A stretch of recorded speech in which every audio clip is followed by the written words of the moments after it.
Það að gefnu tilefni að ég valdi þetta efni í dag því að góður vinur minn og samherji í boðuninni, hún varð á að segja á dögunum að iðrun heyrist hvergi neinstaðar, ekki boðuð á meðal kristina. Ég vissi að hann meinti vel, ég vissi að hann var líka að hvetja okkur til dáða, að því það svo mikilvægt, eins og hann lagði áherslu á að iðrast. Það eru aðeins þeir syndara sem iðrast einlæglega og sannarlega sem fá að fara inn í himinsins dýrð að lokum. Ég hef líka tekið eftir því gegnum árin, eftir 55-6 ára predikunarstarf á ýmsum stöðum. Þá hef ég tekið eftir því að þó að ég sé með seríur af biblíuefni og tek þetta mjög ítarlega fyrir hverju sinni þegar ég með þannig seríur af efnum biblíunar, að þá kemur oft einhverju til mig síðan meir sem að fór í gegnum það allt saman og sagði Steinþór, þú hefur aldrei talað um þetta efni. Og þó var það kannski í auglýsingu tekið fram að nú ætlaði Steinþór að tala um biblíuna eða endurkomu Krists eða hvað gerist í dauðanum eða hvað eina annað. Það er svo margt mikilvægt farið fram hjá hlustendum. Og það er ekki síst vegna þess að þetta svo mikið efni, þetta svo þrungið af mikilvægi og það svo margbrotið efnið, allt það sem að Biblían boðar okkur, að þetta margt af þessu fer fram hjá okkur í fyrstu atrennu og stundum í næstu og þriðju atrennu, þó að tala sig sama efni. Ég get því sagt að ég gladdist yfir því að vinur minn myndist á þetta á dögunum. Þetta bara ekkert predikað. Iðrun. Og svo hafði ég ekki hugmyndum að annar vinur minn hérna og samherji, hann Jóhann Gretarsson, hann var búinn að undirbúa þetta tala iðrun hérna á það. Og ég hugsaði með mér, þannig drottinn. Hann stundum kemur okkur úr ýmsum áttum sem að undirbúa efni fyrir samkomu, að tala sama efni, þó það sé ekki gert á sama hátt. Og ég þakka Jóhanni fyrir það sem að gerði hér áðan, frábær boðskapur. Eins og ég þakka vini mínum, ég get alveg kallað Gústaf þess vegna, að það sagði hérna fyrir 2 vikum, að það aldrei talað þetta efni, iðrun, í kristnu söfnuðum. Þá vissi ég að hann var búinn að ná þessu, sem margir aðrir hafi ekki náð, að það nauðsynlegt fyrir okkur syndarana að iðrast syndana, öðruvísi okkur ekki boðið velkomið inn í himinin. En nú skulum við skoða örlítið frá Biblíunar blaðsíðum, hvað okkur sagt þar iðrun. En ég vil geta þess að mörgum reynist Biblían vera torskilin bók. Sumir þurfa að heyra boðskap hennar aftur og aftur áður en þeir skilja hvað hún fjallar hverju sinni. En svo gerist það allt í einu að ljósið kviknar í hugskoti þeirra. Núna skilja þeir og síðan skilja þeir ennþá meira. Svo þetta bara mjög jákvætt allt saman. Og við predikararnir myndir á stundum. Þeir þurfa að fara að tala þetta efni núna. Eða þetta efni. Nema í dag það iðrun. Einu sinni enn. Það talað í erindum útvarpsins, útvarpsboðunar, iðrun á einn eða annan hátt, í mörg hundruð mismunandi hátt. En það ekki alltaf kallað iðrun. En það tala mikið eins og skírn eða að hafa í heiðri boðorð Guðs og margt fleira. En allt þetta þýðir að það kallað á iðrun. Og ég ætla að leitast við það núna að sýna fram á hvað Biblían hefur að segja okkur iðrun. Suma áheyrendur sína sagði Jesús, sjáandi sjá þeir ekki og heyrandi heyra þeir ekki né skilja. Var Jesús harður gagnvart hlustandi sínum? Var hann í öllu bróðurni og miskunnsemi að minna þau á þið heyrið hvað ég að segja, en þið skiljið þetta ekki. Og gefa þeim þannig ástæðu til þess að íhuga síðan meir og þar í framhaldi, hvað meinti Jesús með þessu? Þangað til, við myndum þá hugsa málið, þangað til við förum að skilja. Og þannig það með hugtakið iðrun. Það svo margir sem misskilja þetta. Margir halda að iðrun sé bara að taka skýrn. Og átta sig ekki á því að það eitthvað sem leiðir okkur til skýrnar. Og iðrunin eitthvað annað heldur en bara að láta skrá nafnið sitt í bækur kirkjunar eða eitthvað samnaðar. Svo hvernig gerist iðrun? Við skulum skoða þetta lítillega hér í dag. Í Markúsar guðspjalli sagt frá byrjun, alveg í 1. kapitula, að upphaf fagnaririndisins Jesú Krist, Guðs son. Svo ritað hjá Jesaja spámanni.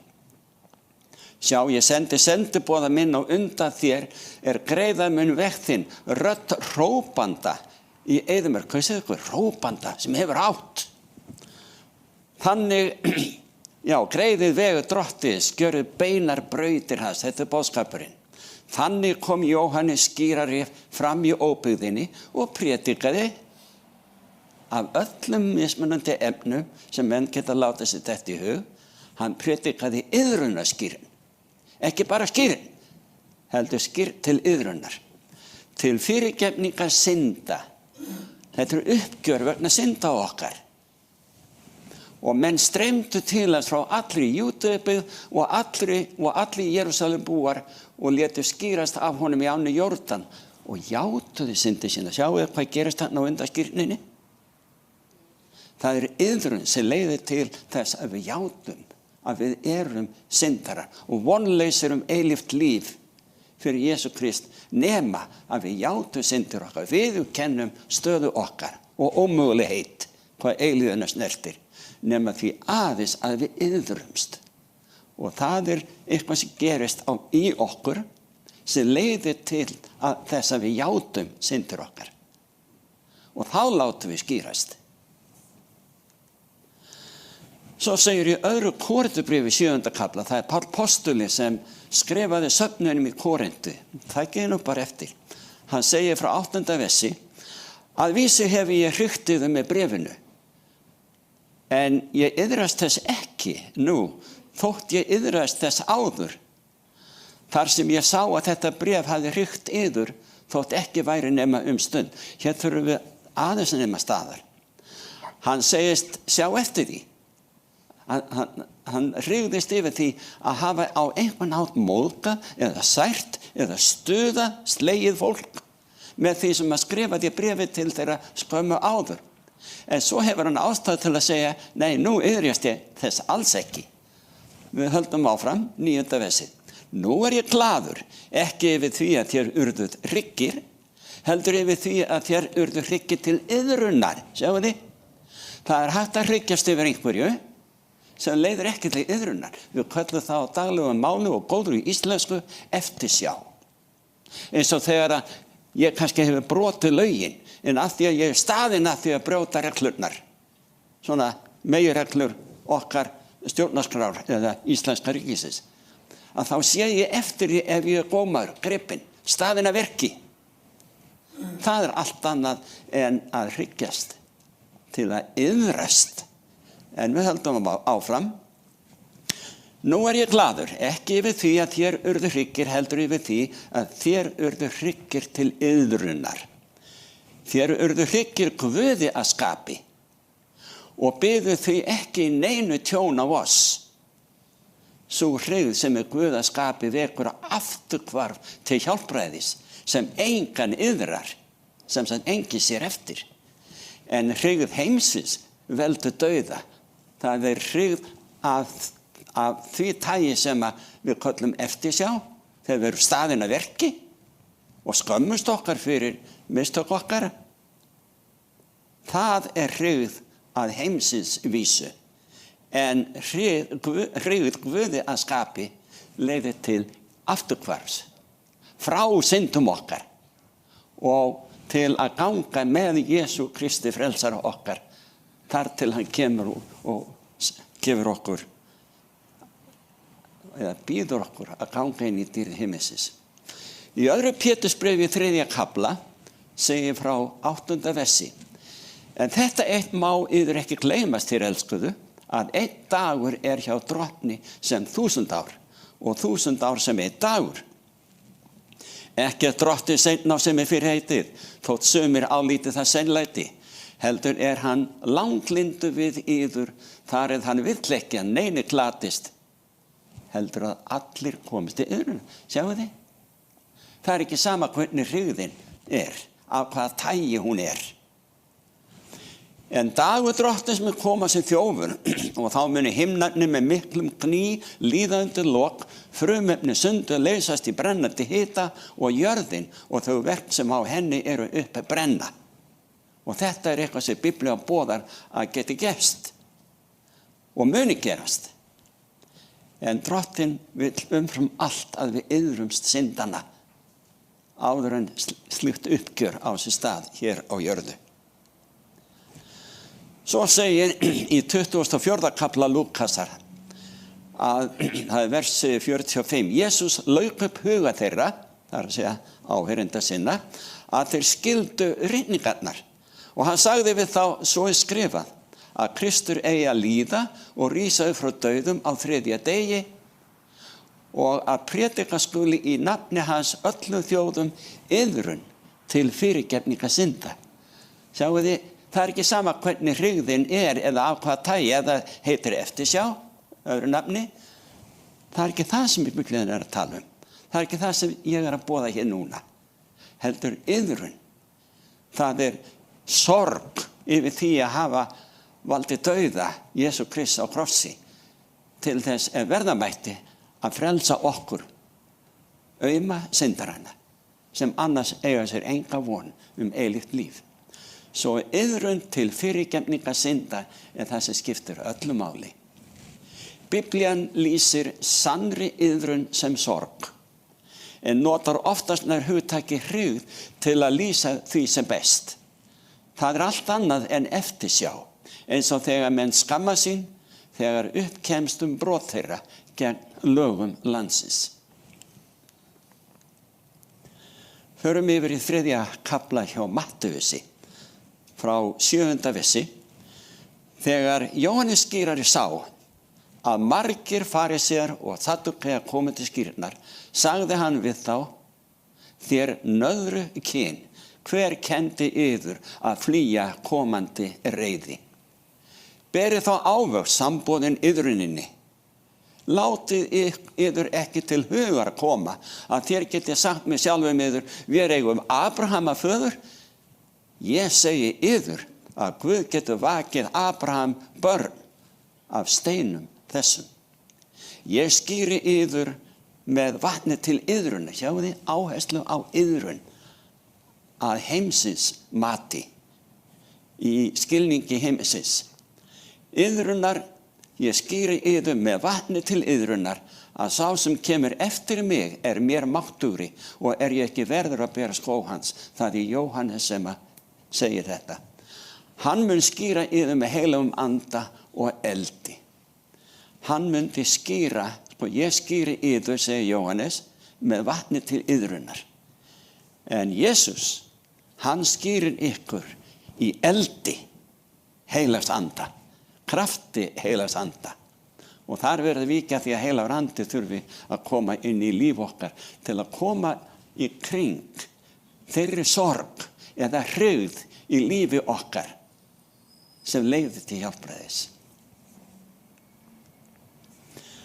Salmur 51, það er allur salmurinn, þar er Davíð konungur að tjá sig mistök sín, syndir sínar.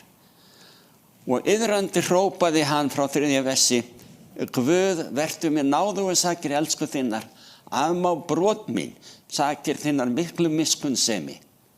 Þvó mig hreinan af misgjörð minni, hreinsa mig af synd minni, því að ég þekki sjálfur afbrot mín og synd mín stendur mér stöðugt fyrir hugskotssjónir.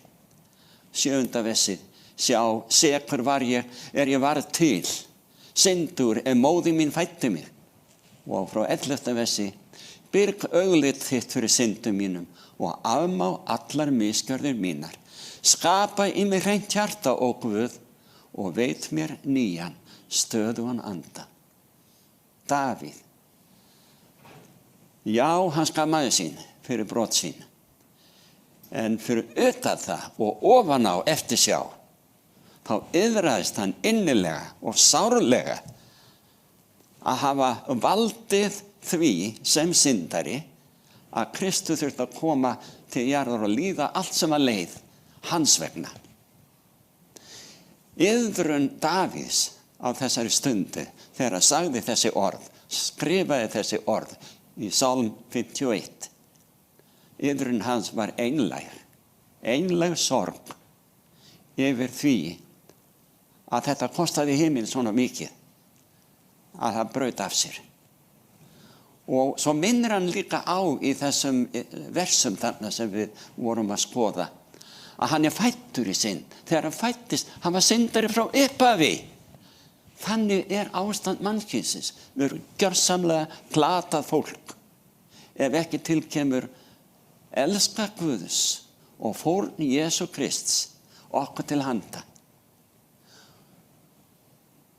Og þegar við getum grátið yfir okkar eigin syndum, þá kemst heilagur andi að. Það heilagur andi sem orsakar þetta í lífi okkar að iðrast einlæglega og innilega. Og það leiðir til skírnar, því það hinn opinbera játning. Ég syndari og þarf á Jesú að halda. Þess vegna þetta kallað iðrunar skírn. Og tókuð eftir ég las áðan að farisearnir, samkvæmt vitnisburði Jesú Krists sjálfs, þeir stærðu sig að því að þeir voru afkomendur Abrahams. Við eigum þetta alveg öruggt. Við erum synir himins, taldu þeir að þeir væru. Og það var Jóhannes og hann kallaði þá nöðru afkvæmi. Þú veist ykkur, tók sterkt til orða. Stundum sagt okkur predikarana, prestana, þú ert allt og harður, þú tókst allt og sterkt til orða. Hvað með Jóhannes? Hvað með Jesú sjálfan? Þeir kölluðu ekki allt ömmu sína eins og við segjum á góðri íslensku. Umbúðalaust lýstu þeir syndugu ástandi einstaklinga til þess að reyna að bjarga þeim. Vekja þá upp til meðvitundar að þeir þurfa að iðrast einlæglega, hryggjast yfir syndum sínum, en gleðjast yfir hjálpræði himinsins fyrir Jesú Krist í lífi þeirra ef þeir bara vilja meðtaka og þiggja náð Guðs í Jesú Kristi. Pétur sagði við gyðinga í öðrum kafla apostolasögunnar, þarna var búið að krossfesta Jesú, og þá segir hann í 37. versi í öðrum kafla apostolasögunnar: með öruggri vissu viti þá öll Ísraels ætt að þennan Jesús sem þér krossfestuð hefur Guð gjört bæði að drottni og Kristi. Þeir heyrðu þetta, og þetta hlustendurnir, margir sem höfðu rópað áður, krossfestu hann. Þeir sögðu, það var sem stungið væri, en þeir heyrðu þetta var sem stungið væri í hjörtu þeirra, og þeir sögðu við Pétur og hina apostolana: hvað hefur verið að gera, bræður? Þannig vaknaði þessi meðmyndun þeirra í hjörtu þeirra fyrir þeirri staðreynd að þeir voru gjörsamlega glataðir. Þeir hafðu krossfest Jesú. Þeir rópuðu Jesú að Jesú ætti að krossfesta og gerðast hann meðsekir í krossdauða frelsarans á Golgata. Þegar að Pétur í djörfung, nú var hann ekki í gunga, nú var hann ekki hræddur að kannast við frelsara sinn, þó hann hefði gert það eða ekki kannast við hann, bara skömmu áður og fór í felur. En núna predikar hann af djörfung: þið hafið krossfest þennan Jesús. Og þegar svo áheyrendurnir heyrðu hversu sekir þeir væru, þá iðruðust margir. Það segir þarna í versi 38. Pétur sagði við þá gjörið iðrun og látið skýrast hver og einn í nafni Jesú Krists til fyrirgefningar synda yðar. Þá munu þér öðlast gjöf heilags anda, eða að gjöf heilagan anda. Svo þetta leiðir hvað af öðru. Og án þessara iðrunar sem minn bróðir hvatti okkur til að íhuga hér bara fyrir 2 vikum síðan eða svo, eða var það vika síðan, að við megum til með að íhuga hvað iðrun felur í sér. Og þess vegna deili ég þessu með ykkur í dag. Því að ég gladdist yfir því að þarna var einn maður á ferðinni sem eftir marga predikanir í gegnum allmörg ár áttaði sig á því að hvað mikið svirði það að iðrast einlæglega. Og það segir í Hebreabréfinu í 4. kafla og 12. versi eitthvað sem ég vitna svo oft í. Því að orð Guðs lifandi og kröftugt og beittara hverju tvíeggjuðu sverði og smígurinn í innstu fylgsni sálar og anda, liðamóta og mergjar, það dæmir hugsanir og hugrenninga hjartans. Sjáu þið? Það er svona, þannig gerist það að orð Guðs leiðir til þess að við virkilega og einlæglega hryggjumst yfir því að hafa valdið dauða Jesú Krists. En það var engin annar leið til að frelsa okkur nema að hann væri fús að taka á sig okkar syndasekt. Síðan segir hann okkur, þið eru mínir, þið eru frelsuð frá þeirri stundu sem að þið meðtækið hann. Iðrist einlæglega syndana og látum skýrast. Markus 16. kafli, Jesús sagði við áheyrendur sína frá 15. versi, farið út allan heiminn og predikið fagnar erindið öllu mannkyni. Sá sem trúir og skýrist mun hólpin verða, en sá sem trúir ekki mun fyrirdæmdur verða. Með öðrum orðum, það þarf að vera gjörbreyting, bylting í lífi okkar og áhugamálum. Eitthvað sem að leiðir til siðbótar. Iðrun að mati biblíunnar, að mati þess sem himinin boðaði okkur fyrir Jóhannes skýrara, Pál postula, sjálfan Jesú Krist. Slík iðrun sorg sem kviknar í hjörtum okkar vegna eigin synda okkar. Slík iðrun leiðir til þess að við stígum annað skref, að vilja fylgja fordæmi Jesú Krists, að láta skýrast niðurdýfingar skýrin. Og þannig var það að Jesús gaf okkur fordæmi til þess að það fari ekki villu vegar, hann lét skýrast á þann hátt. Kæri hlustandi, hvað vilt þú gera í þessu efni? Við megum til með að iðrast synda okkar og láta skýrast iðrunarskýrin. Þá mun þú hólpin verða. Jesús Kristur lofar þessu sjálfur. Í Jóhannes í 14. kafla og 7. versi segir, ég er vegurinn, sannleikurinn og lífið. Enginn kemur til föðurins nema fyrir mig. Það segir líka fyrir orð Páls postula í Rómverjabréfinu í 5. kafla. Réttlætt af trú, því að slík iðrun sem við erum að tala um hér leiðir af sannri trú sem byggist á orði Guðs og fordæmi Jesú Krists. Réttlætt af trú höfum við því frið við Guð fyrir drottinn vor Jesú Krist. Fyrir hann höfum við aðganga þeirri náð sem við lifum í og við fögnum í von dýrð Guðs. En ekki það eitt, við fögnum líka í þrengingunum, sjáu þið? Það mun ekki allt verði svo dans og rósum þegar þið gangist á mála með Jesú Kristi. Það eins og óvinnurinn, Satan sjálfur tvíeflist í ofsóknum sínum gegn fólki Guðs. Þetta kallað þrengingar í Biblíunni. Við fögnum líka í þrengingunum með því að við vitum að þrengingin veitir þolgæði, en þolgæði fullreynd, en fullreyndin von. En vonin bregst oss ekki því að kærleika Guðs úthellt í hjörtu vorum fyrir heilagan anda. Sjáum við hvernig heilagur andi kemur alltaf inn í myndina? Það hryggist enginn að vilja Guðs öðruvísi en að við meðtökum heilagan anda inn í líf okkar og ákvarðanagjörðir frá degi til dags.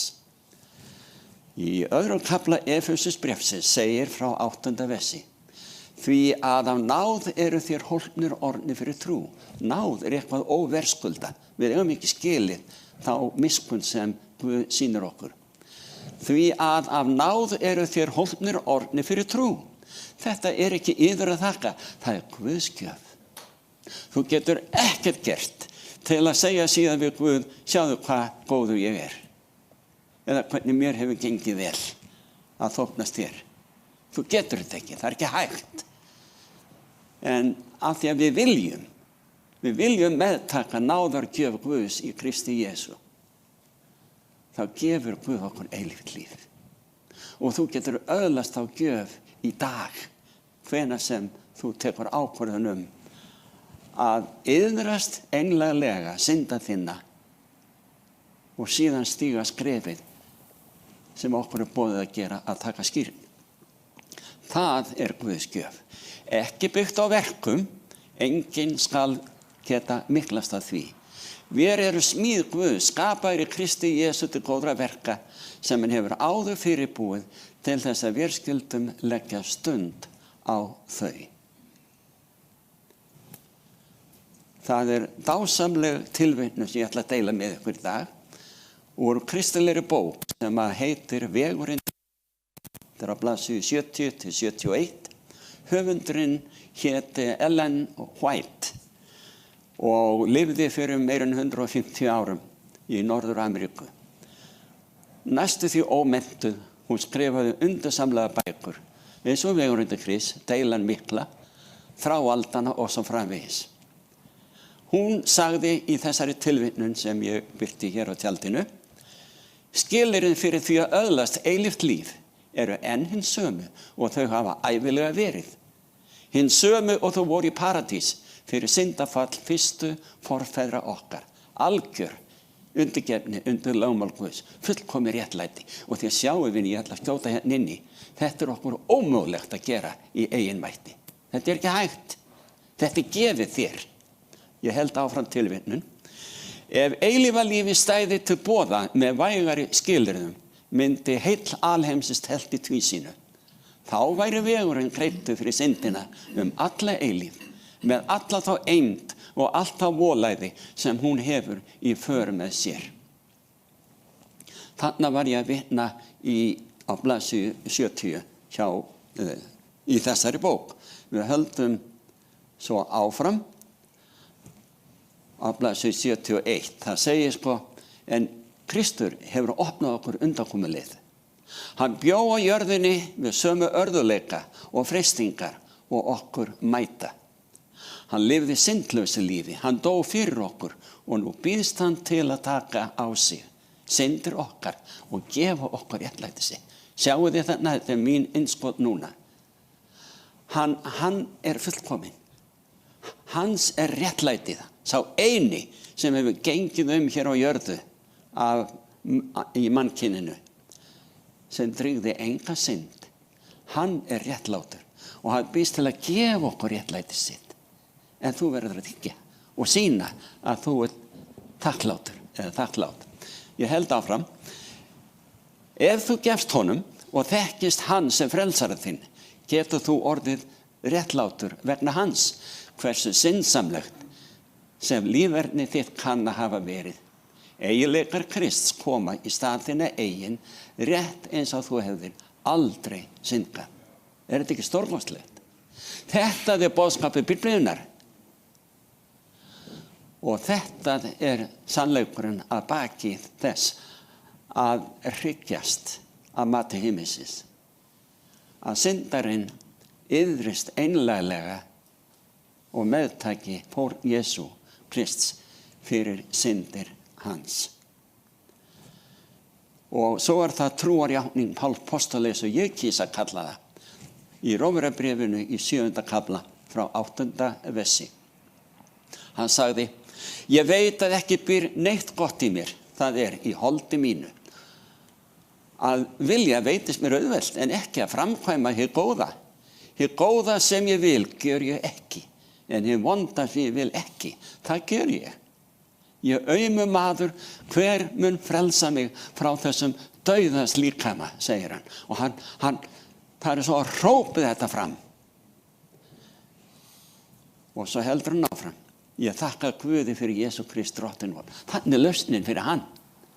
Svo þjóna ég þá sjálfur lögmáli Guðs með huga mínum en lögmáli syndarinnar með holdinu. Páll postuli, hann var ekki góður þegn fyrir Guðs himins þegar hann hélt að hann væri réttlátur maður. Hann ofsótti kristna, hann var einn af fariseuunum, hann var meðlimur í öldungaráði í gyðinga. Hann var á meðal þeirra sem dæmdu fólk til dauða fyrir glæpi. Og hann var á leiðinni til Damaskus frá Jerúsalem einn góða veðurdag til að ofsækja fleiri kristna og núna þar í Sýrlandi. Þá mætir hann Jesú Kristi. Allt í einu var hann lostinn skínandi birtu frá himninum. Og aðrir sem með honum voru þeir fjallu til jarðar og þeir heyrðu ekki neitt. En hann einn heyrði að Jesús var að tala við hann. Þegar Páll spurði hver ertu þá sagði Jesús, ég sá sem þú afsækir. Ég segi ykkur og ég rifja þetta upp vegna þess að svona var Páll. Hann var þarna á ferðinni til þess að láta handtaka og jafnvel taka kristna af lífi því hann hefði gert það áður. En þetta gerist. En þennan dag snerist hann. Hann iðraðist synda sinna. Og þá prédikaði það Jesú Krist upp frá því. Og hann prédikaði iðrun. En segi samt, eins og ég var að lesa, ég veit, sagði hann, að ekki býr neitt gott í mér, það í holdi mínu. Og hann segir líka í 24. versinni, ég aumu maður, hver mun frelsa mig frá þessum dauðans líkama. Þegar hann skrifar þetta hann hólpinn. Og hann skrifar þetta allmörgum árum eftir að hann snerist til trúar á Jesú Krist. En þarna lýsir hann ástandi okkar syndaranna, jafnvel eftir að við meðtökum náð Guðs og hjálpræði hans höfum iðrast og gert það sem Drottinn býður okkur að gera í sannri iðrun. Þá höldum við áfram að viðurkenna að öll okkar viðleitni til að vera réttlát sem sagt ekki nógu góð því að við erum syndarar. Dauða sig. En af því að við höfum meðtekið Jesú Krist þá höfum við fyrirheitið að Kristur muni frelsa okkur þegar hann kemur til jarðar að sækja fólk sitt. Hann heldur áfram yfirlýsingu sinni frá 7. kaflanum yfir í 8. kaflan í Rómverjabréfinu 1. versin. Hann segir, nú því engin fordæming fyrir þá sem tilheyra Kristi Jesú. Lögmál lífsins anda hefur í Kristi Jesú frelsað þig frá lögmáli syndarinnar og dauðans. Guði sé lof fyrir Jesú Krist. En hvers að þú ert, þú mátt til með að iðrast einlega og algjörlega eins og Drottinn býður þér að gera.